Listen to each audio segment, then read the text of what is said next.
Good morning. I am Monalisa Methi, Assistant Professor of Dr. RTP Law College, here to present Bharatiya Nyaya Samhita about the new changes. First of all, I would like to thank the authority to give me the opportunity to discuss about this session. এতিয়া আমি ভাৰতীয় ন্যায় সংহিতা অহাৰ আগত আমাৰ যিখন ভাৰতীয় দণ্ডবিধি আইন আছে যাক নেকি আমি IPC নামেৰে জনাজাত সেই এখন 2023 চনত চেঞ্জ কৰা হৈছে ৰিপ্লেচ কৰা হৈছে এইটো আমাৰ 2023 বৰ্ষটো ভাৰতবৰ্ষৰ আইন ব্যৱস্থাৰ কাৰণে এটা সোণালী বৰ্ষ বুলি ক'ব লাগিব কাৰণ 150 বছৰ ধৰি চলি থকা ব্ৰিটিছসকলে বনাই থৈ যোৱা তিনিখন ক্ৰিমিনেল ল ভাৰতবৰ্ষত সলনি হ'বলৈ গৈ আছে তাৰে ভিতৰত এখন হৈছে IPC যাক ৰিপ্লেচ কৰা হৈছে ভাৰতীয় ন্যায় সংহিতা নামেৰে সেকেন্ডলি হৈছে CRPC ভাৰতীয় নাগৰিক সুৰক্ষা সংহিতা নামেৰে আৰু থাৰ্ডলি হৈছে ইণ্ডিয়ান এভিডেন্স এক্ট যাক নেকি ভাৰতীয় সাক্ষ্য অধিনিয়ম BSA বুলি পেলাই যাক কোৱা হয় এই তিনিখন এক্টৰ দ্বাৰা ৰিপ্লেচ কৰা হৈছে এতিয়া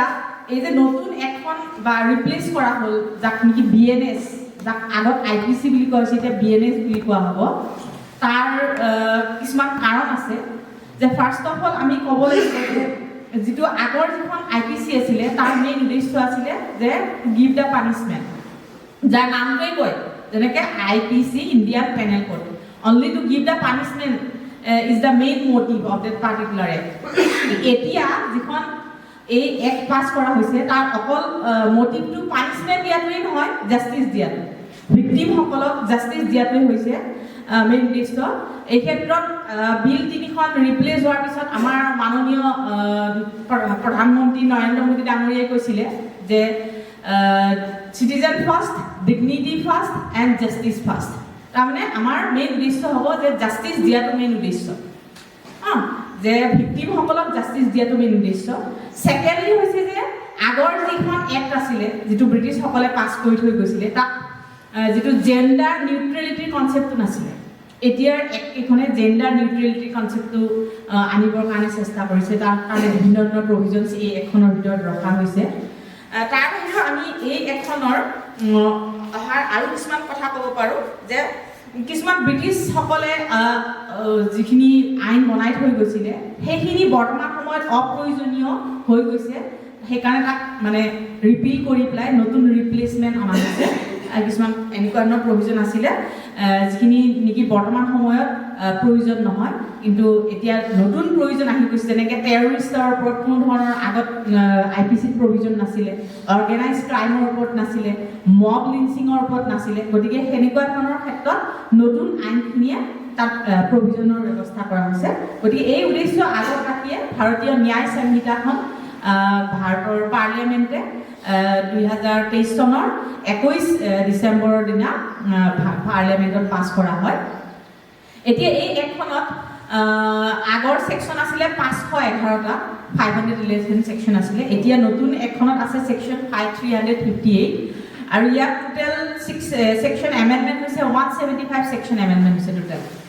আৰু তাত আছে নতুনকৈ এড কৰা হৈছিলে 18 সেকশন নতুনকৈ এড কৰা হৈছে আৰু লগতে 20 সেকশন সম্পূৰ্ণৰূপে এই আগৰ আইনখনৰ পৰা ৰিপিল কৰা হৈছে এটা যিখিনি নতুন সেকশন ইয়াত এড কৰা হ'ল তাৰ ভিতৰত আছে প্ৰথম যেটো চাইল্ডৰ ডেফিনিশ্যন আছিলে চাইল্ডৰ ডেফিনিশ্যনটো ইয়াত ক্লিয়াৰ কৰি দিয়া হৈছে যে সেকশন 23 চাইল্ড মানে হৈছে যে the person who has not completed the age of 18 years তাৰপিছত নেক্সট সেকশন 400 এটা নতুন পানিশমেন্ট ইয়াত ৰখা হৈছে কমিউনিটি সাৰ্ভিস আগত অকল পাঁচটা পানিশমেন্টৰ ব্যৱস্থা আছিলে death, life imprisonment, simple imprisonment, rigorous imprisonment, fine, forfeiture of property. কিন্তু এতিয়া এটা নতুন পানিশমেন্ট ইয়াত ইম্পোজ কৰা হৈছে কমিউনিটি সাৰ্ভিস পিটি অফেন্স বিলাকৰ কাৰণে কমিউনিটি সাৰ্ভিস প্ৰভিজন ৰখা হৈছে নেক্সট আছে section 48 abatement outside India for offense in India section 69 very important sexual intercourse by deceitful means by to marry by false promise to marry next 95 what is hiring employing or engaging child to commit an offense যদি কোনো শিশুক যাৰ নেকি বছৰ 18 বছৰ complete হোৱা নাই তেনেকুৱা ধৰণৰ শিশুক যদি কোনো ধৰণৰ অপৰাধৰ কাৰণে তেওঁক অনা হয় তেতিয়াহ'লে সেইটো 95ৰ আণ্ডাৰত পানিছমেণ্টৰ ব্যৱস্থা কৰা হৈছে 101 সেকশন 101 টুত আছে পানিছমেণ্ট অফ মব লিঞ্চিঙৰ পানিছমেণ্টৰ ব্যৱস্থা কৰা হৈছে 103 পানিছমেণ্ট ফৰ মাৰ্ডাৰ 106 ক্লজ 2 এটা নতুন প্ৰভিজন ৰখা হৈছে কজিং ডেথ বাই নেগলিজেন্স সেকশন 111 আছে অৰ্গেনাইজড ক্ৰাইম যেটো নেকি সম্পূৰ্ণ নতুন হয় ভাৰতবৰ্ষৰ আইপিসিৰ আগত নাছিলে 112 ত পিটি অৰ্গেনাইজড ক্ৰাইম নেক্সট আছে 113 ত টেৰৰিষ্ট এক্ট তাৰ পিছত আছে 117 ক্লজ 3 ক্লজ 4 আছে ভলান্টাৰী কজিং গ্ৰেভিয়াছ হাৰ্ট নেক্সট আছে 152 Act endangering sovereignty, unity and integrity in India. Next 195 clause 2 আছে assaulting or obstructing public servant when suppressing riot. 97 clause 1 subsection 1 clause 2 deed আছে imputation and assertion of prejudicial to national integrity. Next 226 আছে attempt to commit suicide to compel or to restrain an lawful purpose 304 eta notun section yat add kora hoise snatching agot nasile 324 treat ase mischief next 341 section 34 ase making or possessing counterfeit seal etc with intent to commit forgery and is punishable under section 338 এইটা নতুন section IPC BNS যেখন ভাৰতীয় ন্যায় সংহিতা তাত add কৰা হৈছে আগৰ repeal কৰা সেকশন খিনি যিখিনি আইপিসি আছিল these are repeal by the BNS হেগিটা সেকশন আছে section 14 18 50 53A 124A 153A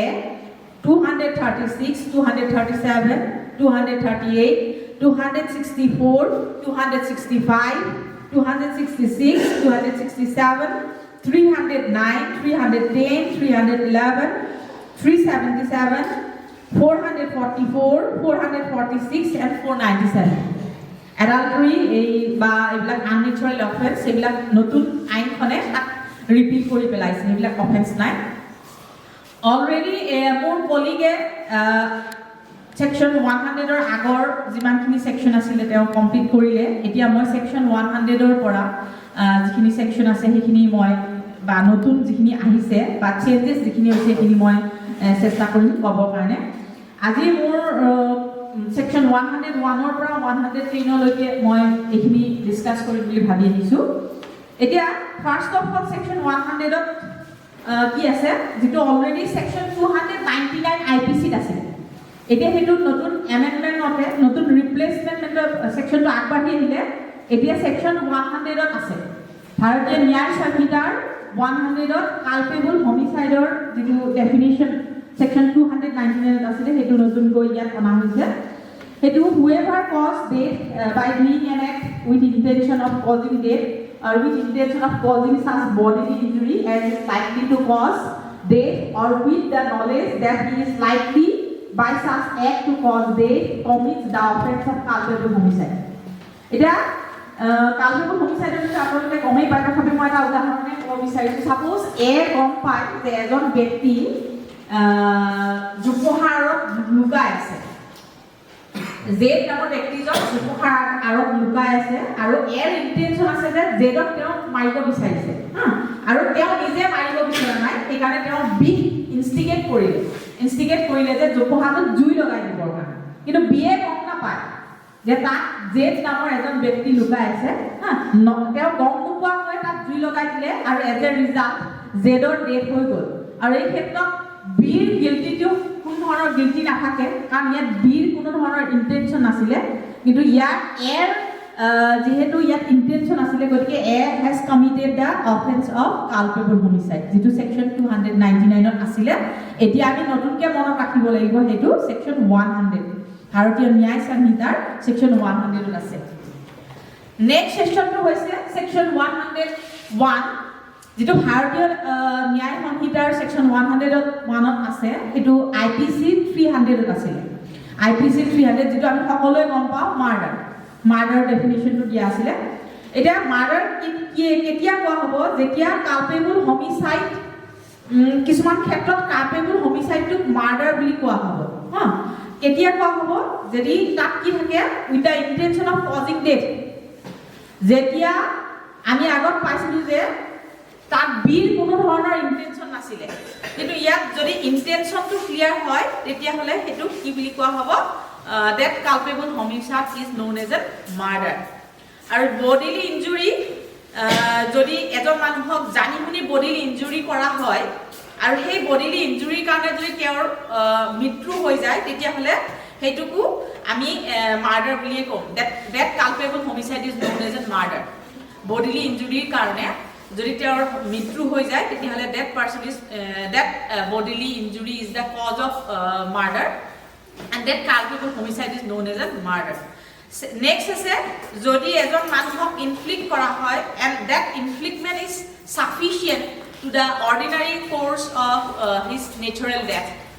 teo jitu inflict korile tek jeneke aghat korile aru he aghat tu jodi sufficient hoy ejon manuhok hotya koribor karone ba teo he kora inflictmentor karone jodi teo mitru hoy tete hole that culpable homicide is known as a murder and lastly যে যদি আমি গম পাও যে এজন মানুহক এনে একটা ধৰণৰ এটা আঘাত কৰা হৈছে যেটো আঘাতৰ ৰিজাল্ট কি হ'ব পাৰে যে ডেথ গতিকে তেনেকুৱা ধৰণৰ immediately ডেঞ্জাৰাস that heart is immediately dangerous to the health or the body of a particular person that culpable homicide is known as a murder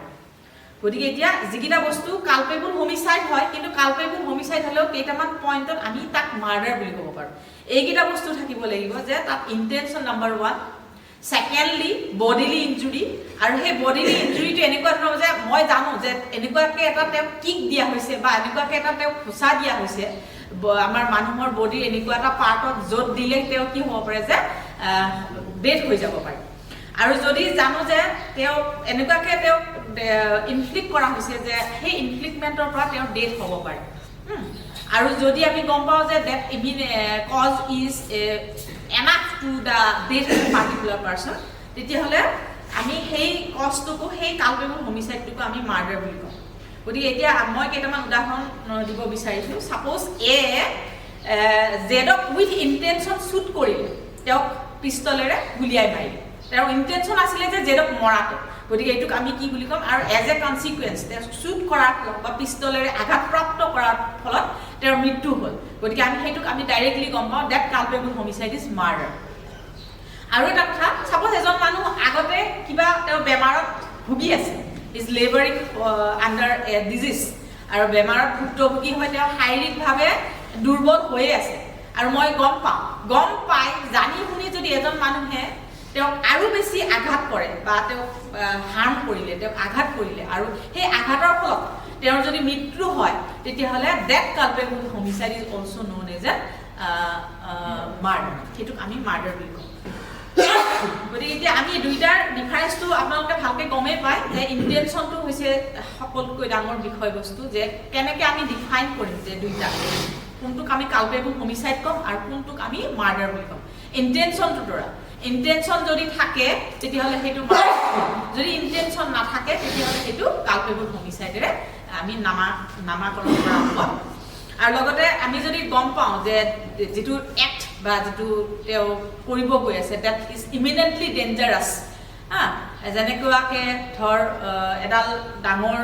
লাঠিৰে যদি এজন মানুহৰ মূৰত আঘাতপ্ৰাপ্ত কৰা হয় তেতিয়াহ'লে আমি গম পাওঁ যে সেই আঘাতৰ ফলত তেওঁৰ মৃত্যু হ'ব পাৰে গতিকে সেইটো যদি আমি গম পাওঁ সৰু এডাল লাঠিৰে কোবাইছে বা এডাল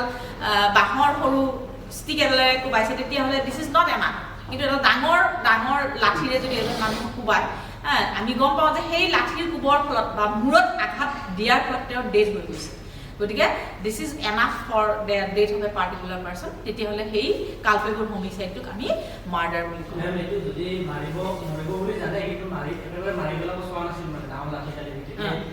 তেওঁ নমৰিলে কিন্তু মানে জানে যে ইয়াত মাৰিলে মৰিব এডাল লাঠিৰে কিন্তু মাৰা ইন্টেনশন আছে আছিল যে অলপ তেতিয়া এইটো কালপেবল হোমিচাইড হ'ব ইন্টেনশন নাথাকিলে কালপেবল হোমিচাইড ইন্টেনশন থাকিলে মাৰিটো গম পাই যে এইটো মৰিব পাৰে সেইকাৰণে মাৰিলে কিন্তু মাৰিব চান আছিল এই যদি প্ৰভোগ কৰিছে কোনোবাই নহয় নহয় নিজে কৰিছে ভলন্টিয়াৰি কৰিলেতো হ'বই ইন্টেনশনটো আছে যে ইন্টেনশন আছে লগতে ভলন্টিয়াৰিলি তেওঁ ইন্টেনশন মানে একেবাৰে মাৰিবলা ইন্টেনশন নাছিলে আৰু অলপ হাত কৰিব চাইছিলে সেইডাল নাছিলে মাৰিলে মৰিব তেতিয়াহ'লে এইটো হাৰ্ট কৰিব বিচাৰিছিলে কিন্তু তাৰটো ডেথ যদি হয় তেতিয়াহ'লে সেইটো মাৰ্ডাৰে হ'ব সেইটো মাৰ্ডাৰ এতিয়া কিছুমান এক্সেপশ্যন ইয়াত দিয়া হৈছে যে কালপেবল হোমিচাইডটো কেতিয়া মাৰ্ডাৰ নহয় কেতিয়া কালপেবল হোমিচাইডটো মাৰ্ডাৰ নহয় গ্ৰেভ এণ্ড ছাডেন প্ৰভোকেশ্যন তেওঁ হঠাতে তেওঁ হিতাহিত জ্ঞান হেৰাই পেলালে যেনেকৈ আপুনি ক'লে অলপ আগতে যে তেওঁ বিচৰা নাছিলে কিন্তু সেইখিনি সময়ত তেওঁ কি হৈ গ'ল হিতাহিত জ্ঞান হেৰাই পেলালে গতিকে তেতিয়া সেইটো কি হ'ব যে সেই কালপেবল হোমিচাইড হ'ব ইটছ নট এমাউণ্টিং টু মাৰ্ডাৰ তেতিয়া তেওঁৰ পানিছমেণ্ট হ'ব কালপেবল হোমিচাইডৰ তেওঁ মাৰ্ডাৰৰ পানিছমেণ্টটো নাপায় তাৰপিছত নেক্সট কি কোৱা হৈছে যদি চাওঁ প্ৰাইভেট ডিফেন্সৰ কাৰণে আমি গমেই পাওঁ আত্মৰক্ষাৰ কাৰণে মানুহে কি কৰিব পাৰে ছাপ'জ কোনোবা এজনক আঘাত কৰিব গৈছে মই ওলটাই নিজৰ বডিক ছেভ কৰিবৰ কাৰণে বা বেলেগ এজন মানুহৰ বডিক ছেভ কৰিবৰ কাৰণে তেওঁকো আঘাত কৰিব পাৰে কিন্তু সেই প্ৰাইভেট ডিফেন্সটো যদি এক্সিড হৈ যায় যিমানখিনি দিয়া হৈছে তাতকৈ এক্সিড যদি হৈ যায় তেতিয়াহ'লেও সেইটো কি বুলি কোৱা হ'ব ইটছ নট এমাউণ্টিং টু মাৰ্ডাৰ এইটো কালপেবল হোমিচাইড বুলি কোৱা হ'ব তাৰপিছত নেক্সট আছে public servant suppose public servant এজনক তেওঁক কি দিয়া হৈছে এটা ৰাইট দিয়া হৈছে আৰু তেওঁ যদি পাব্লিক ছাৰ্ভেণ্টজনে ইন গুড ফেইথ তেওঁৰ পাব্লিক ছাৰ্ভেণ্টজনৰ কোনো বেড ফেইথ নাই তেওঁৰ গুড ফেইথ তেওঁৰ পাৱাৰটো এক্সাৰচাইজ কৰিছে কিন্তু কি হৈ গ'ল যে পাৱাৰটো এক্সাৰচাইজ কৰিব গৈ পাৱাৰটো এক্সিড কৰিলে তেতিয়াহ'লে সেইটো মাৰ্ডাৰ নহ'ব আৰু এক্সিড কৰি পেলাই তেওঁ কোনোবা এজন মানুহৰ ডেথ হৈ গ'ল তেতিয়াহ'লে সেইটো কিন্তু মাৰ্ডাৰ নহ'ব সেইটো কালপেবল হোমিচাইড হ'ব অ'কে তাৰপিছত নেক্সট আহে ছাডেন ফাইট হঠাতে সংঘৰ্ষ হ'ল কিবা তুমুল মানে কাজিয়া বা কিবা ফাইট হ'ল দুজন ব্যক্তিৰ মাজত আৰু তেনেকুৱাৰ ফলত কি হৈ গ'ল কোনোবা এজনৰ মৃত্যু হৈ গ'ল তাৰ ফলত তেতিয়াহ'লেও কি হ'ব পাৰে সেইটো কালপেবল হোমিচাইড বুলি ক'ব ইটছ নট মাৰ্ডাৰ গতিকে এনেকুৱা ধৰণৰ কিছুমান এক্সেপশ্যন দিয়া হৈছে গতিকে সেই এক্সেপশ্যনখিনিৰ পৰা আমি মানে কালপেবল হোমিচাইড হয়নে মাৰ্ডাৰ হয় সেইটো আমি ডিফাইন কৰিব পাৰোঁ এটা নেক্সট আছে যেটো সেকশন 100 যেটো কালপেবল হোমিসাইড আৰু সেকশন 101 যেটো মাৰ্ডাৰ